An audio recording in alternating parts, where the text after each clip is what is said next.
Sir, Sajjala Bhargav రెడ్డికి సుప్రీంకోర్టులో, ఆర్జీవీకి హైకోర్టులో ఊరట లభించింది కదా సార్. మరి రాబోయే రోజుల్లో ఏం జరగబోతా ఉంది? వీళ్ళు అరెస్ట్ అవుతారంటారా సార్? నమస్కారం అండి. సుప్రీంకోర్టులో సజ్జల భాగారెడ్డి గారికి 2 వారాల పాటు అరెస్ట్ నుంచి రక్షణ కల్పిస్తూ సుప్రీంకోర్టు సోమవారం ఉత్తర్వులు జారీ చేసింది. అంతేకాకుండా ఈలోగా ఏపీ హైకోర్టుని ఆశ్రయించి మీ వాదనలు వినిపించండి అని సర్వోన్నత న్యాయస్థానం ఆదేశించింది. కేసులోని మెరిట్ ఆధారంగా హైకోర్టు నిర్ణయం తీసుకోవాలని కూడా సుప్రీం సూచించింది. అయితే టీడీపీ ప్రభుత్వం రీజిమ్ రివెంజ్లో భాగంగా అక్రమ కేసులపై ఈయన్ని ఇబ్బంది పెడుతుంది అని ఆయన సుప్రీంకోర్టును ఆశ్రయించారు. ఆనరబుల్ జస్టిస్ సూర్యకాంత్ గారు, ఆనరబుల్ జస్టిస్ ఉజ్వల్ భుయాన్ గారు విచారణ జరిపి సీనియర్ న్యాయవాది కపిల్ సిబాల్ ఏదైతే వాదనలు వినిపించారో అవి విన్న తర్వాత మరి ఆర్గనైజ్డ్ క్రైమ్కి సంబంధించి బిఎన్ఎస్ యాక్ట్ సెక్షన్ 111 కింద కేసులు బనాయిస్తుంది అని వేధిస్తుందని కోర్టుకు తెలిపారు. దాన్ని కూడా విన్న తర్వాత ఈ ఆర్డర్ ఇవ్వడం జరిగింది.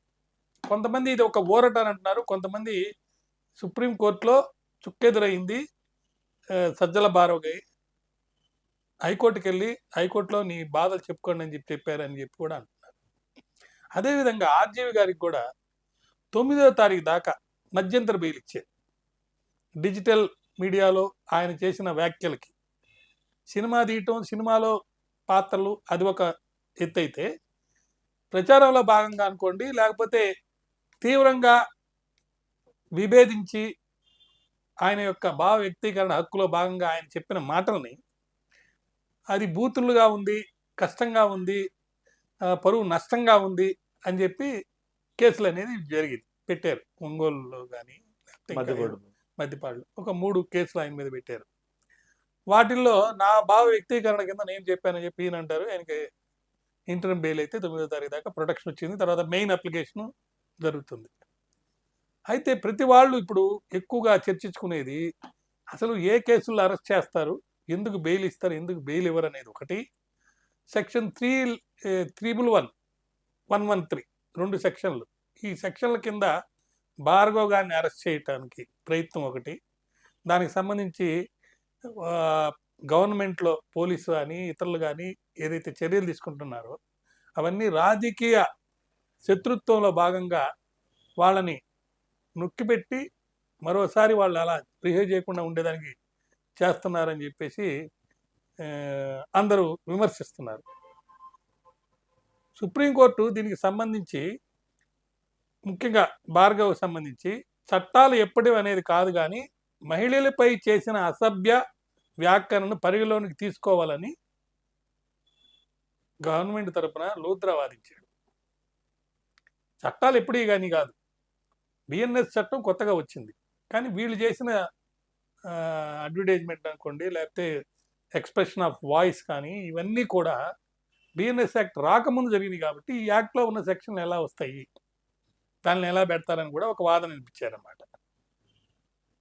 సజ్జల చేసిన పిటిషన్ని తిరస్కరిస్తూ కింద కోర్టుకు వెళ్ళి చెప్పుకోమన్నారు. కాబట్టి ఇప్పుడు కింద కోర్టులో సెక్షన్ 311, 113 వీటి మీద మరి కేసు అనేది ఆర్గ్యుమెంట్ అనేది జరుగుతుంది. వాటికి సంబంధించి మనం ముఖ్యంగా 311కి సంబంధించి 113కి సంబంధించి అసలు ఏమేమి జరుగుతున్నాయి ఏంటి అనేది ఒకసారి మనం చూస్తే మనకు భారతీయ న్యాయ సంహిత యాక్ట్ అని వచ్చింది. దాంట్లో సెక్షన్ 311 మనం చదివితే ఎనీ కంటిన్యూయింగ్ అన్లాఫుల్ యాక్టివిటీ, ఇది ముఖ్యం. ఒక అన్లాఫుల్ యాక్టివిటీ ఉండాలి, అది కంటిన్యూ అవుతూ ఉండాలి. అలా ఉన్నప్పుడు వాళ్ళ మీద ఈ సెక్షన్ల కింద 311 కింద కేసు కనుక పెడితే వాళ్ళకి సీరియస్ పనిష్మెంట్ అనేది ఆర్గనైజ్డ్ క్రైమ్ కింద కన్స్టిట్యూట్ చేస్తూ ఇచ్చే అవకాశం ఉంది.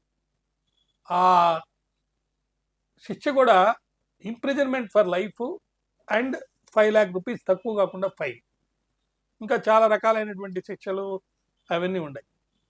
ఈ యొక్క 311 కింద సెక్షన్ చూస్తే మనకు కంటిన్యూయింగ్ అన్లాఫుల్ యాక్టివిటీ ఉండటం, అక్కడ ఇంక్లూజివ్ డెఫినిషన్ ఇచ్చారు.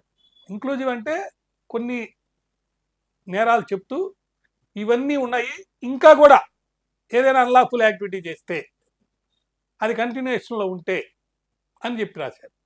ఇంక్లూజివ్ డెఫినేషన్ ఇప్పుడు ఏమవుతాయంటే వాళ్ళు చెప్పినటువంటి టైప్ ఆఫ్ నేరాలే కాకుండా ఏ నేరానైనా తీసుకెళ్ళి ఇంక్లూడ్ చేసి క్రిమినల్ కింద లోపల దోచుకోవచ్చు. వాళ్ళు ఏమేమి నేరాలు చెప్పారో చూద్దాం. కిడ్నాపింగ్ ఒకటి, రాబరీ ఒకటి, వెహికల్ థెఫ్ట్ ఒకటి, ఎక్స్ట్రాక్షన్ ఒకటి, ల్యాండ్ గ్రాబింగ్ ఒకటి, కాంట్రాక్ట్ కిల్లింగ్ ఒకటి, ఎకనమిక్ అఫెన్స్ ఒకటి, సైబర్ క్రైమ్స్ ఒకటి, ట్రాఫికింగ్ ఆఫ్ పర్సన్స్ ఒకటి, డ్రగ్స్ ఒకటి, వెపన్స్ ఒకటి, ఆర్ ఇల్లీసిట్ గూడ్స్ ఒకటి, ఆర్ సర్వీసెస్ ఒకటి, హ్యూమన్ ట్రాఫికింగ్ ఫర్ ప్రాస్టిట్యూషన్ ఒకటి, or ransom by any person or a group of person acting in connect slightly or jointly, అంటే singly or jointly, either as a member of organized crime syndicate or on behalf of that syndicate by use of violence, threat of violence, intimidation, coercion, or by any other unlawful means to obtain direct or indirect material benefit, including a financial benefit. ఏదైనా material benefit కోసం ఇలాంటి నేరాలు ఇప్పుడు చెప్పినవన్నీ plus any other unlawful activity అన్నాడు కాబట్టి అది కనుక కంటిన్యూషన్లో ఉంటే ఇవన్నీ కూడా దీని కింద వచ్చేస్తాయి. సో పోలీస్ వారికి ఒక పవరు, వెపన్ దాని కింద ఉంది. ఇది కొత్త బిఎన్ఎస్ యాక్ట్లో పెట్టింది. ఇది 111 సెక్షన్. దీని కింద ఆయన మీద కేసు పెట్టి లోపల వేయాలని ప్రయత్నం చేస్తున్నట్టుగా మనకు తెలుస్తుంది. అంతేకాకుండా 113 ఒకటి ఉంది, బిఎన్ఎస్ యాక్ట్ 113. బిఎన్ఎస్ యాక్ట్ 113లో కూడా చాలా సీరియస్ అఫెన్స్ అండి. అది ఆ సీరియస్ అఫెన్స్ని మనం కనుక చూస్తే 112 వచ్చేసి మెంబర్ అయితే కూడా ఎనీ కాన్ఫరెన్స్ మీటింగ్లో దాని కింద పనిష్మెంట్. 113కి వచ్చేటప్పటికే చాలా సీరియస్గా మనకు కొన్ని ముఖ్యమైన విషయాలు మనకు తెలుస్తుంది. దీంట్లో ఏమన్నారు, ఎవడైనా కానీ ఒక ఇంటెన్షన్ తోటి థ్రెటన్ చేసి లేకపోతే లైక్లీ టు థ్రెటన్ చేసి కానీ చేసేదానికి ఒక అవకాశం ఉంది, లైక్లీ టు హ్యాపెన్. దేనికి ఆ థ్రెటనింగ్ కానీ ఆ లైక్లీ టు థ్రెటన్ అంటే దేశం యొక్క integrity, sovereignty, security or economic security of India or with intent to terrorism చేసేదానికి కానీ, టెర్రర్తో స్ట్రైక్ చేసి పీపుల్ని, అంటే ఇప్పుడు మనకు చాట్ బండార్ దగ్గర జరిగింది, బాంబులు వేసి చేస్తాం కానీ, లేకపోతే ఇండియాలో పీపుల్కి కానీ ఫారిన్ కంట్రీ పీపుల్కి కానీ బాంబ్స్ వాడి, డైనమిట్స్ వాడి, ఇటువంటి ఏవైనా సరే ఒక ఇన్ఫ్లామబుల్ సబ్స్టెన్స్ వాడి, అటువంటి కెమికల్స్ వాడి, కెమికల్ సబ్స్టెన్స్ వాడి, biological, radio active, nuclear or otherwise hazardous నేచర్లో ఉన్నాయి ఏమైనా చేస్తే అది 113 కింద వస్తుంది. సో ఈ రెండు చాలా సీరియస్ అఫెన్సెస్. ఇవి బిఎన్ఎస్ యాక్ట్లో ఉన్నాయి. గతంలో జరిగిన చర్యలకు సంబంధించి ఈ యాక్ట్లు పెట్టి అందరినీ లోపలేస్తున్నారు అనేది ఒక వాదన. మరొక వాదన ఏంటి, డిజిటల్ మీడియాలో ఇప్పుడు ఆర్జీవి గారి మీద పెట్టింది, ఏవైనా మాటలు వస్తే అవన్నిటిని కూడా భూతద్దాల్లో చూసి వ్యక్తిగత స్వేచ్ఛకు సంబంధించినవి కాదు, ఇతరుల్ని ఇబ్బంది పెట్టేదానికి బూతులతోటి పంచాంగం నడుపుతున్నారు అనేది ఒకటి. వీటన్నిటికి సంబంధించి కూడా బెయిల్ అనేది చాలా ఇంపార్టెంట్ అయింది. ఎప్పుడు బెయిల్ ఇస్తారు, ఎప్పుడు బెయిల్ ఇవ్వరు అనేది చాలా ముఖ్యం. ఇప్పుడు ఆర్జీవి గారిని అరెస్ట్ చేయబోతున్నారా, సజ్జల భార్గవ రెడ్డి అరెస్ట్ చేయబోతున్నారా లేదా, అరెస్ట్ చేసే ముందర యాంటిసిపేటరీ బెయిల్ ఇస్తారా లేదా, రెగ్యులర్ బెయిల్ ఇస్తారా లేదా, ఇవన్నీ చాలా ఉన్నాయి. మనకు 2 సందర్భాలు ఉంటాయి, ఎఫ్ఐఆర్ రిజిస్టర్ చేసే ముందు, ఎఫ్ఐఆర్ రిజిస్టర్ చేసిన తర్వాత. ఎఫ్ఐఆర్ రిజిస్టర్ చేసే ముందు యాంటిసిపేటరీ బెయిల్ అడగచ్చు. ఎఫ్ఐఆర్ రిజిస్టర్ చేసిన తర్వాత యాంటిసిపేటరీ బెయిల్ కానీ రెగ్యులర్ బెయిల్ కానీ అడగచ్చు.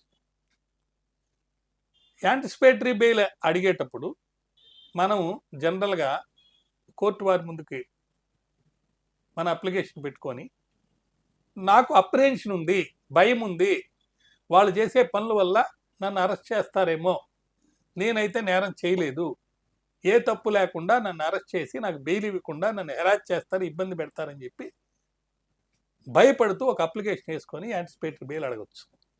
ఎఫ్ఐఆర్ రిజిస్టర్ చేసిన తర్వాత కూడా, అరెస్ట్ చేయకముందు కూడా దాన్ని అడగచ్చు. కానీ అరెస్ట్ చేసిన తర్వాత, జైల్లో పెట్టిన తర్వాత రెగ్యులర్ బెయిల్ మాత్రమే అడగాలి. అంటే అరెస్ట్ అయిపోయింది, జైల్లోకి వెళ్ళిపోయాడు, దాని తర్వాత ఇంకా యాంటిసిపేటరీ బెయిల్ అనేది ఉండదు. యాంటిసిపేటరీ బెయిల్ అంటేనే ముందస్తు బెయిల్, అరెస్ట్కి ముందు ఇచ్చే బెయిల్ అది. ఈ 2 బెయిల్స్ కాకుండా ఇంటరిమ్ బెయిల్ అని ఒకటి ఉంది. ఆ ఇంటరిమ్ బెయిల్ ఏంటంటే అరెస్ట్ అవ్వకముందు కానీ అరెస్ట్ అయిన తర్వాత కానీ మీ యొక్క మెయిన్ కేసెస్ అంటే కేసెస్ పెండింగ్ ఉండగా మీరు మీ మెయిన్ బెయిల్ అప్లికేషన్స్ పెండింగ్ ఉన్నప్పుడు నాకు interim bail, short term bail అని కూడా అంటారు. అది ఇవ్వండి అని చెప్పి అడగడం. మామూలుగా బెయిల్ అప్లికేషన్ యాంటిసిపేటరీ కానీ రెగ్యులర్ కానీ వేసినప్పుడు పీపీ గారికి కాగ్నిజబుల్ అఫెన్సెస్ అయితే, అంటే కోర్టు వారి ఉత్తర్వులు లేకుండా అరెస్ట్ కూడా చేసేటువంటి కొన్ని కేసులకు సంబంధించిన వాటిని, ఆ నేరాలని కాగ్నిజబుల్ అంటాం. ఆ కాగ్నిజబుల్ అఫెన్సెస్లో పనిష్మెంట్ కూడా ఎక్కువే ఉంటుంది, 3 ఏళ్ల పైనే ఉంటుంది పనిష్మెంట్. అటువంటి వాటిల్లో బెయిల్ అడిగితే ఆ బెయిల్ అప్లికేషన్లో పీపీకి నోటీస్ ఇచ్చి అది ఆర్గ్యుమెంట్ జరిగి మెయిన్ ఆర్డర్స్ ఇచ్చే ముందలే ఇంకా అరెస్ట్ చేస్తారేమో అని భయపడి ఇంటరిమ్ బెయిల్ ఇవ్వండి అంటే, అరెస్ట్ చేయకముందైనా ఇంటరిమ్ బెయిల్ ఇవ్వండి, అరెస్ట్ చేస్తే కూడా ఇంటరిమ్ బెయిల్ ఇవ్వండి, నన్ను జైల్లో పెడితే నా యొక్క పరువు నాశనం అయిపోతుంది, నాకు చాలా ఇబ్బందులు జరుగుతున్నాయి అని చెప్పి ఒక అప్లికేషన్ ఇంటరిమ్ బెయిల్ కోసం వేస్తే ఖచ్చితంగా దాని మీద కన్సిడర్ చేసి తగు ఆర్డర్లు అనేది ఇస్తారన్నమాట. వీటికి సంబంధించి జనరల్గా ఇంటరిమ్ బెయిల్ అనేది అర్జెన్సీ ఉన్నప్పుడు చూస్తారు. హెల్త్ బాగాలేనప్పుడు, లేకపోతే కొన్ని అర్జెంట్ పనులు ఉన్నప్పుడు, లేకపోతే ఇంట్లో వాళ్ళకి ఏదైనా అవసరాలు ఉన్నప్పుడు, కొన్ని ఆస్తిపాస్తులకు సంబంధించి కాగితాలు డాక్యుమెంట్ చేయాల్సి వచ్చినప్పుడు, తర్వాత అసలు నేరమే నేను చేయలేదు, నేను ఆ పరిస్థితుల్లో అక్కడ లేను, ఎక్కడో ఉన్నాను, అన్యాయంగా అక్రమంగా నా మీద ఈ కేసులు పెట్టారని అడిగినప్పుడు main application, main bail application అంటే యాంటిసిపేటరీ బెయిల్ కానీ రెగ్యులర్ బెయిల్ కానీ పెండింగ్ ఉన్నప్పుడు ఇంటరిమ్ బెయిల్ అడిగితే షార్ట్ టర్మ్ బెయిల్ కొన్ని రోజుల వరకు ఇవ్వచ్చు. అలాంటి బెయిలే మన ఆర్జీవి గారికి ఇచ్చారు. అలాంటి బెయిలే సజ్జల రామకృష్ణారెడ్డి గారు భార్గవ రెడ్డికి ఇచ్చారు. ఈ బెయిల్స్ టెంపరీగా ఉంటాయి. ఆయనకి 2 వారాలు ఉన్నాయి, ఈయనకి 9వ తారీఖు దాకా ఉన్నాయి. అయితే ఇక్కడ ఆర్జీవి గారి కేసులో డిజిటల్ మీడియాలో వచ్చిన వార్తలకు సంబంధించి ఆయన నేరం చేయలేదు, అంటే మర్డర్ల కేసులు ఏం జరగలేదు, ఆ ఆస్తి ఏం దొంగతనం జరగలేదు. అక్కడ డిజిటల్ మీడియాలో ఆయన మాడిన మాటలు డిఫేమ్ అవుతున్నాయా, ఒక నేరం చేసే ఇది ఉందా, లేకపోతే కుట్ర చేసి వైలెన్స్ని ప్రోత్సహించే విధంగా ఉన్నాయా లేవనేదే సమస్య. వీటికి సంబంధించి 7 సంవత్సరాల లోపల శిక్ష పడే కేసులు ఉన్నప్పుడు జనరల్గా regular bail, regular anticipatory bail, regular bail ఇచ్చేదానికి అవకాశం ఉంది. అయితే ఇక్కడ ఒక విషయం ఏంటంటే, ఈ కేసులకు సంబంధించి బెయిల్ అప్లికేషన్ పెండింగ్ ఉన్నప్పుడు జనరల్గా 41A నోటీస్ ఇస్తారు. 41A నోటీస్ ఇచ్చినప్పుడు వెళ్ళి హాజరవ్వాలి. హాజరయ్యి నీకున్నటువంటి ఎక్స్ప్లెనేషన్ ఏది ఉంటే అది ఇస్తే దాన్ని యాక్సెప్ట్ చేయొచ్చు, చేయకపోవచ్చు. జనరల్గా చేస్తారు, ఎందుకంటే పనిష్మెంట్ 7 years కాబట్టి, బిలో 7 years కాబట్టి నీ ఎక్స్ప్లెనేషన్ అరెస్ట్కి సంబంధించి యాక్సెప్ట్ చేస్తూ, అయ్యా నిన్ను మేము అరెస్ట్ చేశాము, నీకు బెయిల్ ఇస్తున్నాము, నువ్వు పలానా తారీఖు మళ్ళీ కోర్టుకు రావాలి, కోర్టులో నీ కేసు నువ్వు డిఫెండ్ చేయాలని చెప్పి బెయిల్ మీద పంపించేస్తారు. కానీ నేర తీవ్రత ఉన్నప్పుడు, నువ్వు చెప్పిన సమాచారం అంటే ఎక్స్ప్లెనేషన్ సరిగా లేనప్పుడు అరెస్ట్ కూడా చేసి తీసుకెళ్లే అవకాశం ఉంది. పోలీసు వాళ్ళు ఎక్కడా కూడా ఆర్జీవి గారిని నేను అరెస్ట్ చేస్తున్నాను అని అనలేదు. కానీ వాళ్ళ ఇంటి ముందుకు వెళ్ళి ఒంగోలు నుంచి పోలీసు వాళ్ళు వచ్చి నిలబడితే వాళ్ళని చూసి ఆయన ఏమన్నారంటే, నన్ను అరెస్ట్ చేస్తానని వాళ్ళు అనకముందే కొంతమంది లేకపోతే కొన్ని ఛానల్స్ వాళ్ళు పేర్లు పెట్టి కూడా చెప్పారు, నన్ను అరెస్ట్ చేయడానికి పోలీసు వచ్చారు, దాంకొని ఉన్నాడు, ఎక్కడో కోయంబత్తూరులో ఎక్కడో ఉన్నాడని ఆయన అంటాం, మంచిది అరెస్ట్ చేయండి, నేను జైల్లో కూర్చొని నేను కథలు రాసుకుంటానని ఈయన చెప్పడం, ఇవన్నీ జరిగినాయి. కానీ వీటన్నిటికి సంబంధించి ఇప్పుడు ఇంటరిమ్ బెయిల్ అయితే ఇచ్చారు. తదనంతరం రెగ్యులర్ బెయిల్ అనేది రాబోయే రోజుల్లో వీళ్ళిద్దరికీ ఇస్తారా లేదని వేచి చూడాలి.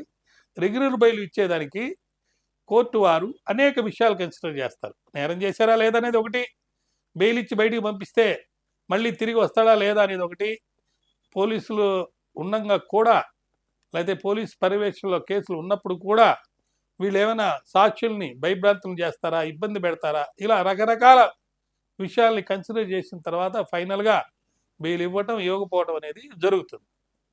కాబట్టి ప్రస్తుతానికి వాళ్ళకి ఇచ్చింది ఇంటరిమ్ షార్ట్ బెయిల్ మాత్రమే ఇచ్చారు.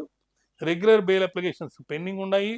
అదేవిధంగా సుప్రీంకోర్టులో భార్గవ్ వేసింది కొట్టేశారు కాబట్టి మళ్ళీ హైకోర్టులో ఆయన మూవ్ చేసి అక్కడ వాదనలు వినిపించి ఆయనకి బెయిల్ ఇవ్వడమా రావడమా లేదనేది ఒకటి, నెక్స్ట్ ఆయన మీద కేసు ఉండటమా లేకపోతే ఎఫ్ఐఆర్ని క్వాష్ చేయడం అనేది ఒకటి, ఈ రెండు కూడా జరుగుతాయి. అదేవిధంగా ఆర్జీవిక్స్ గారికి సంబంధించి 9వ తారీఖు దాకా బెయిల్ ఇచ్చారు కాబట్టి ఇంటర్మ్ బెయిల్, రెగ్యులర్ బెయిల్ 9వ తారీఖు లోపల ఇస్తారా ఇవ్వరా అనేది ఒకటి. అదేవిధంగా ఆయన మీద పెట్టిన కేసులు డిజిటల్కి సంబంధించి అది రీజనల్ రివెంజ్ కింద పెట్టిన ఫాల్స్ కేసులా లేదా కేసులు దర్యాప్తు జరిపి సాక్ష్యం విచారించి ఆయన నిజంగా నేరం చేశాడా లేదని చూసే అవకాశాన్ని ప్రాథమిక దర్యాప్తును అనేది కొనసాగిస్తారా లేదనేది చూడాలి.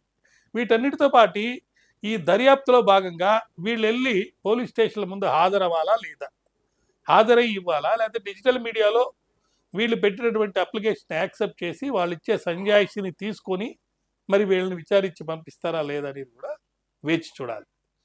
ఇప్పుడున్న పరిస్థితుల్లో ఎక్కువ మంది ఏమనుకుంటున్నారంటే గవర్నమెంట్ చాలా స్ట్రాంగ్గా వీళ్ళ మీద కఠినమైన చర్యలు తీసుకొని ఇంకెవరు కూడా ఈ రకంగా భాష వాడి ఈ రకంగా చర్యలు చేపట్టకుండా ఉండే విధంగా చేయాలని గవర్నమెంట్ ప్రయత్నిస్తుంటే మా మీద రాజకీయ కక్షతోటి ఇటువంటి తప్పుడు కేసులు పెట్టి మమ్మల్ని ఇబ్బంది పెడుతున్నారు, మా వాక్ స్వాతంత్రాన్ని దెబ్బతీస్తున్నారని చెప్పి వాళ్ళు అంటున్నారు. ఈ వాదనలన్నీ కన్సిడర్ చేసి కోర్టు ఇచ్చే ఉత్తర్వులు లోబడి రాబోయే రోజుల్లో ఈ దర్యాప్తు కొనసాగించి న్యాయం జరుగుతుందని నేను ఆశిస్తున్నాను. నమస్కారం.